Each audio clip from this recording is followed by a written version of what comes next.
सार्वमंथन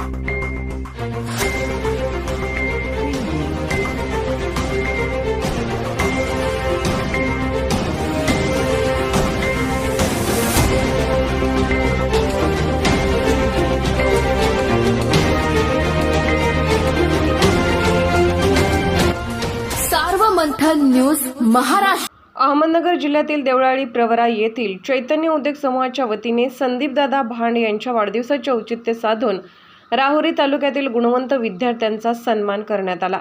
विद्यार्थ्याची शारीरिक व बौद्धिक क्षमता ओळखून अभ्यासाचे ध्येय निश्चित केले पाहिजे। हा अभ्यास समाजासाठी उपयोगी पडतो। प्रामाणिकपणे मेहनत घेऊन अभ्यास केल्यास भविष्य सुखदायी ठरते, असे प्रतिपादन चैतन्य उद्योग समूहाचे अध्यक्ष गणेश भांड यांनी केले।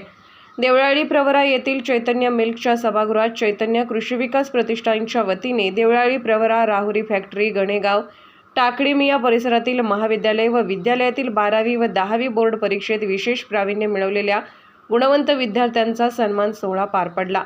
या प्रसंगी भांड बोलत होते। यावेळी संत महिपती देवस्थानचे अध्यक्ष राजेंद्र साबळे, चैतन्य उद्योग समूहाचे संस्थापक बाळासाहेब भांड, चैतन्य ॲक्वाचे चेअरमन संदीप भांड, शेतकरी नेते राजेंद्र लोंढे, शिवसेना आध्यात्मिक आघाडी जिल्हा प्रमुख संपत जाधव आदी उपस्थित होते। संत महिपती देवस्थानचे अध्यक्ष राजेंद्र साबळे म्हणाले की गणेशराव भांड यांनी गुणवंत विद्यार्थ्यांचा सन्मान करून त्यांच्या पाठीवर कौतुकाची थाप टाकण्याचा उत्तम सोहळा घडवून आणला।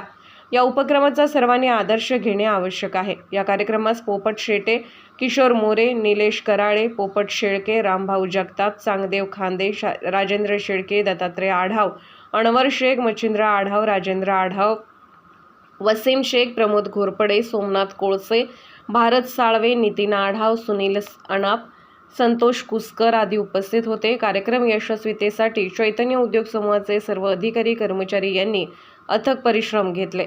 सर्वमंथन न्यूज महाराष्ट्र, राहुरी, अहमदनगर। चैतन्य उद्योग समूह व चैतन्य कृषी विकास प्रतिष्ठानच्या माध्यमातून गेल्या अनेक वर्षापासून आपण त्यांचा सत्कार करत असतो। चालू वर्षाप्रमाणे सुद्धा या विद्यार्थ्यांचा आपण सत्कार केलेला आहे।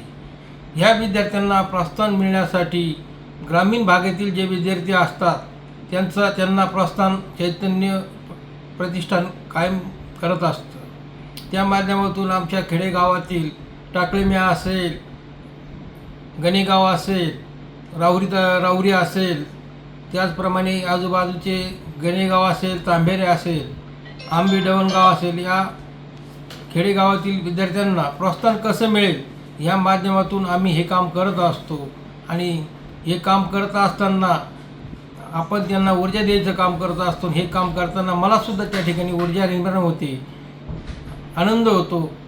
त्याप्रमाणे ह्या मुलांचंसुद्धा भविष्यात कुठंतरी ते IAS IPS व्हावं, उद्योजक व्हावं, ह्या दृष्टीने असे त्यांचे कार्य घडावे असे मी त्यांना शुभेच्छा देतो।